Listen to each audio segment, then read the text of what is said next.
দর্শক শ্রোতা বাংলা স্পোর্টস থেকে আপনাদেরকে স্বাগতম। এই মুহূর্তে আমি অবস্থান করছি বাংলাদেশের জাতীয় ফুটবল স্টেডিয়ামে। এই ফুটবল স্টেডিয়ামে আগামীকাল মুখোমুখি হবে বাংলাদেশ ভুটানের বিপক্ষে।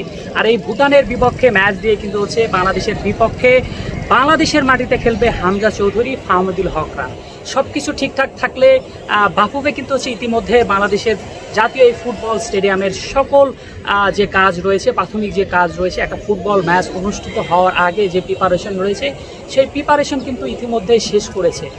আপনারা দেখতে পাচ্ছেন আমার পিছনে যে ডাগ আউট দেখতে পাচ্ছেন, এই ডাগ আউটেই কিন্তু হচ্ছে বসে প্লেয়ারদের সতীর্থদের চেয়ার আপ করবেন বাংলাদেশের ফুটবলাররা। সেই সাথে পাশেই রয়েছে ডাগ আউটের আরেকটি পয়েন্ট, সেই পয়েন্টে প্রতিপক্ষরা থাকবে। প্রতিপক্ষরাও তারা তাদের যারা ফুটবলার রয়েছে, সতীর্থরা রয়েছে, তাদের কিন্তু হচ্ছে চেয়ার আপ করবে। আমার পেছনে যে ডাগ আউটটি দেখতে পাচ্ছেন, সেই ডাগ আউট কিন্তু হচ্ছে পরিবর্তন করা হয়েছে। আগে বাংলাদেশের ফুটবলে আসলে এত সুন্দর ডাগ আউট কিন্তু দেখা যায়নি। সব কিছু মিলে ইউরোপীয় স্ট্রাকচার দেওয়া হয়েছে বাংলাদেশের এই ফুটবল স্টেডিয়ামে। এই ফুটবল স্টেডিয়ামের আপনি চারদিকে যেদিকেই তাকাবেন সব কিছুতেই একটা ইউরোপীয় ছোঁয়া পাবেন। সব কিছু ঠিকঠাক থাকলে বাংলাদেশের ফুটবলাররা ইউরোপীয় মানের এক ফুটবল স্টেডিয়াম পাচ্ছে এবং সুবিধার দিক থেকেও সব কিছুতেই এগিয়ে রেখেছে বাফুফে। পিছনে যে ডাগ আউটটি দেখতে পাচ্ছেন, সেই ডাগ আউটের যে চেয়ারগুলো রয়েছে সেই চেয়ারগুলো কিন্তু হচ্ছে অত্যাধুনিক এবং কালারফুল এবং বসে খুব আরামদায়ক। আমি ট্রাই করে দেখেছি, বসে দেখেছি, আসলে এই চেয়ারগুলো খুবই অত্যাধুনিকভাবে বানানো হয়েছে এবং বসে খুবই আরামদায়ক।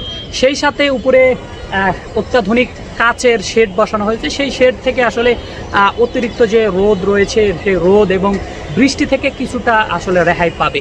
সব কিছু মিলে বাংলাদেশের জাতীয় ফুটবল স্টেডিয়াম রূপ পেয়েছে ইউরোপীয় ধাঁচের এবং চারপাশে বসেছে শেড।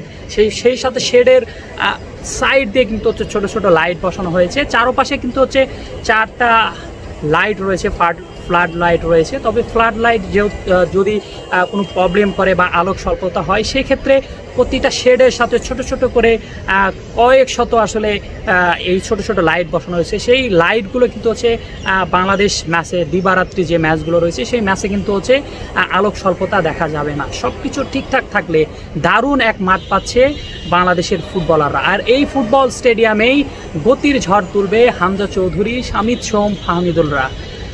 আগামীকালে ভুটানের সাথে বাংলাদেশের প্রীতি ম্যাচ দিয়ে শুরু হতে যাচ্ছে বাংলাদেশের জাতীয় এই ফুটবল স্টেডিয়ামের পথ চলা।